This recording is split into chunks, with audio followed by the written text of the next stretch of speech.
कई खौफनाक हवेलियों के किस्से अब तक आपने सुने होंगे, मगर ऐसी कोई हवेली नहीं थी जहां कोई रहता हो। इसीलिए दास्तान कितनी सच है और कितनी झूठ, ये शक हमेशा बना रहता था। मगर आज जिस हवेली की कहानी हम आपको बता रहे हैं, वहां एक परिवार रहता है और साथ में रहती है रमिया, जिसे मरे 200 साल का वक्त गुजर चुका है। अगर वक्त के पन्नों का हिसाब लिया जाए तो दास्तान करीब 200 साल पुरानी है। उत्तर प्रदेश में एटा के पास एक हवेली है। वीरान नहीं, बाकायदा आबाद है एक परिवार के लोगों से, मगर तबाह है एक रूह से। जी हाँ, इस हवेली में जिंदगी और मौत साथ साथ रहते हैं। अगर हादसों के मद्देनजर फैसला लिया जाए तो यहाँ मौत जिंदगी पर बहुत भारी पड़ी है। एक रमिया अब तक कई लोगों की जान ले चुकी है। वो रमिया एक तवायफ थी जिसका कभी जलवा हुआ करता था, मगर दो भाइयों ने उस पर अपना दावा ठोंक दिया। नाच देखने के दौरान झगड़ा हुआ, फिर झगड़ा शुरू हुआ और फिर इस झगड़े में जो हुआ उसकी निशानी थी एक मौत। वो रमिया झगड़े में बेमौत मारी गई। ये किस्सा है 200 साल पहले का, लेकिन आज भी वो उसी हवेली में दिखती है, नाच गाने घुंघरुओं की आवाज के साथ। हवेली में लोग रहते हैं, मगर खौफ के बीच कई असमय मौतें हो चुकी हैं। कहानी की शुरुआत होती है एक दिन से। उस दिन सूरज को आखिरी सलाम पेश कर रहा था। शाम घिर आई थी कि तभी एटा के चमकरी गांव की इस हवेली से अचानक एक चीख गूंजती है। आवाज किसी लड़की की है। कहती है, मुझे हवेली से मत निकालो, ये मेरा घर है, वरना मैं तुम सबको बर्बाद कर दूंगी।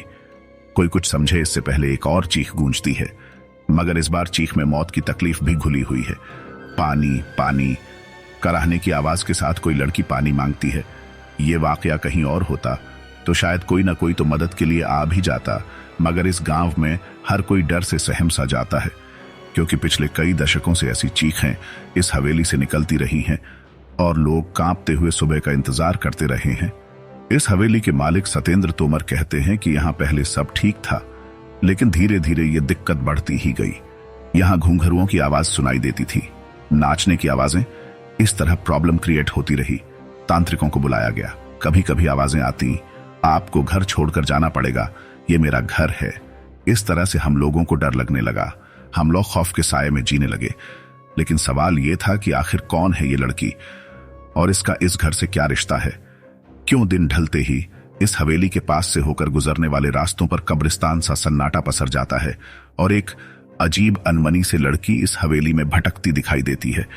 कभी झरोखे से झांकती तो कभी हवेली की छत से टकटकी लगाए दूर किसी मुसाफिर का इंतजार करती। उसकी नजरें बरछी की तरह कलेजे को चीरती सी लगती हैं, मगर कभी इन्हीं नजरों के दीवाने थे लोग। वो जहां खड़ी होती थी उसी के आसपास खड़े होकर लोग उसका दीदार करना चाहते थे। जिस घर में वो रहती थी उसकी खिड़की पर लोगों की नजरें टकटकी लगाए रहती हैं। इंतजार करते थे लोग कि कब खिड़की खुले और उसका दीदार हो। ऐसा जलवा था रमिया का। इस हवेली के आसपास रहने वाले बुजुर्ग बताते हैं कि इस हवेली में से एक खूबसूरत सी लड़की निकलती थी, जिसे वो जब पकड़ने की कोशिश करते वो बिल्ली बन जाती थी। आज इस कोठी में जिंदगी और मौत दोनों का बसेरा है। दूसरी हवेलियों की तरह ये खाली नहीं है। यहाँ गुजरे दौर की तवायफ रमिया की रूह भी रहती है और इस कोठी के मालिकान भी, मगर मौत के साए में लगातार सांस लेती इन जिंदगियों पर क्या गुजरती है, ये बताने के लिए काफी है कई लोगों की मौत होना, क्योंकि इस हवेली ने अब तक कई अपनों को खो दिया है। हद तो यह है कि इस हवेली के बच्चे भी शैतानी करने या चहकने से पहले सोचने लगे हैं। इस हवेली में आज जितनी भी जिंदगियां बाकी बची हैं, उनके चेहरों पर जिंदगी का कोई नामो निशान नजर नहीं आता। एक खूबसूरत मगर खौफनाक चेहरा उन्हें लगातार नजर आता है, एकटक घूरता हुआ, शायद ये पूछता हुआ कि इतने लोगों की मौत के बाद भी क्या हिम्मत बाकी है यहां रहने की। मगर रमिया आखिर क्यों इत्काम की आग में झुलस रही है? क्यों उसे मासूम बच्चों पर भी तरस नहीं आता? क्या हुआ था उसके साथ? रमिया बाई, उसकी पायल जब छनकती थी तो लोग दीवाने हो जाया करते थे। हर हवेली का मालिक ये सपना पाला करता था कि एक दिन ये घुंघरू उनके सिर्फ उनके लिए खनकेंगे। बात करीब 200 साल पुरानी है, जब रमिया इसी हवेली में मुजरा किया करती थी। रमिया के दीवानों की फहरिस्त में इसी इलाके के 2 सगे भाइयों का नाम भी शुमार हुआ करता था, जो तकरीबन हर शाम उसी के पास गुजारा करते थे। मगर रमिया उस बला का नाम था जिसकी खूबसूरती और हुनर के आगे क्या रिश्ते और क्या नाते पल भर में बिखर जाते थे। और यही हुआ उन दोनों भाइयों के साथ भी। रमिया को लेकर दोनों इस कदर जज्बाती हुए कि एक दूसरे की ही जान के दुश्मन बन गए। और जब रमिया ने बेकाबू हालात काबू में करने की कोशिश की तो गुस्से से लहराता एक खंजर रमिया के ही शरीर में उतर गया। दरअसल ये कहा जाता है कि दोनों भाइयों की लड़ाई में रमिया बीच बचाव करने आ गई थी। वो चाहती थी कि दोनों में खून खराबा ना हो, लेकिन हुआ इसके ठीक उलट। खून तो हुआ, लेकिन उन दो भाइयों में से नहीं बल्कि रमिया का, जिसका कोई कसूर नहीं था।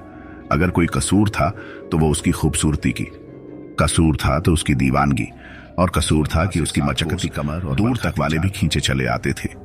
लेकिन आज उसी खूबसूरती पर दो भाई ऐसे टूटे कि आपस में ही भिड़ गए और खंजर रमिया के सीने में घुस गया। वो खंजर बहुत गहरा जख्म छोड़ गया था। जिंदगी की सांसें उसकी टूटी हुई पायल के घुंघरुओं की तरह बिखरती जा रही थी। मौत दस्तक दे चुकी थी और फिर रमिया के साथ ही नाच गाना मस्ती ठिठोली सब कुछ खत्म हो गया था उसकी मौत के साथ ही। और ये मौत इस हवेली पर बहुत भारी पड़ी। वक्त बीतता गया मगर उसकी यादें कभी धुंधली नहीं पड़ी। पड़ती भी कैसे, क्योंकि रमिया ने तो इस हवेली को छोड़ा ही नहीं था। वो आज भी लोगों को नजर आती है, मगर गाती गुनगुनाती नहीं, बदहवास घूमती हुई, याद करती हुई उन सुनहरे दिनों की, जब एक महफिल उठती नहीं कि दूसरी सजाने को बेताब लोग वहां पहुंच जाते। फर्क सिर्फ इतना है कि 200 साल पहले इस ड्योढ़ी से निकला हर कदम मस्ती से झूमता हुआ निकलता था, मगर आज यहां से लाशें निकलती हैं। इस बारे में हवेली मालिक सतेंद्र तोमर बताते हैं कि मेरी मां को एक दिन साया दिखाई दिया था, इसके बाद उनकी मौत हो गई थी। इस तरह रमिया का प्रकोप हमारी हवेली पर हमेशा खौफनाक साए की तरह पड़ता गया है। एक एक कर मेरे 3 बच्चे, फिर मेरी पत्नी की भी जान जा चुकी है। हालांकि अब इस हवेली को बचाने की जिम्मेदारी सतेंद्र पर ही है। वो एक पढ़े लिखे इंसान हैं और इससे पहले वो भूत प्रेत जैसी बातों को मानते भी नहीं थे। मगर आज जब वो अपने परिवार पर नजर दौड़ाते हैं तो हर रिश्ता अधूरा नजर आता है। वो जिंदा है मगर पत्नी नहीं रही, कोई बच्चा जिंदा है तो मां मर चुकी है, भाभी है मगर भाईजान गंवा चुका है। कहते हैं कि तोमर परिवार से पहले इस हवेली में गुप्ता परिवार रहा करता था। लगातार हुई मौतों ने गुप्ता परिवार को इतना तोड़ दिया कि उन्होंने कौड़ियों के दाम ये हवेली बेच दी।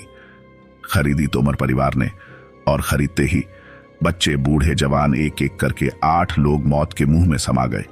फिर सहारा लिया, पूजा पाठ का नतीजा, इस बार उसकी जान गई जिसने पूजा कराई थी। इस हवेली के बारे में पुरानी मालकिन आखिर क्या सोचती है? इस बारे में पुरानी मालकिन ओमवती गुप्ता बताती हैं कि आगरा रोड पर बसा चमकरी गांव है। वक्त के पलों को बुनते बुनते आज तकरीबन 200 साल गुजार चुका है, लेकिन उस हादसे के बाद यहाँ कुछ नया जो यहाँ के ताने बाने में बुन सी गई है, कुछ इतनी शिद्दत से कि बाकायदा नजर भी आती है। अनमनी सी भटकती हुई हवेली के बाहर भी और अंदर भी नतीजतन इसके मालिकान इसे बेच देना ही बेहतर समझते रहे। यही वजह है कि आज इस हवेली में किसी के चेहरे पर रौनक नहीं नजर आती। बच्चे गुमसुम से रहते हैं, बड़े जैसे बस जिंदा हो, घर घर सा नहीं लगता, और लगे भी कैसे क्योंकि घर ने उन्हें कभी अपनाया ही नहीं, अलबत्ता छीना जरूर उनके तमाम अपनों को। अचानक रमिया का सच क्या है हम नहीं कह सकते। हाँ, इतना जरूर कह सकते हैं कि यहाँ रहने वाले दोनों परिवारों में बेहिसाब बेवजह मौतें हुई हैं, और अगर ये सब कुछ इत्तिफाक है तो यकीनन बहुत खौफनाक इत्तिफाक है। शायद रमिया के खौफ से कहीं ज्यादा खौफनाक रिश्तों का कत्ल। प्रॉपर्टी के लिए सौतेली बेटी से रिश्ते बनाया, फिर बीवी को ऐसे कुल्हाड़ी से मार डाला, मर्डर मिस्ट्री। दुबई से सुपारी, कर्नाटक में कत्ल, लेकिन चाय के 2 कप ने खोला राज।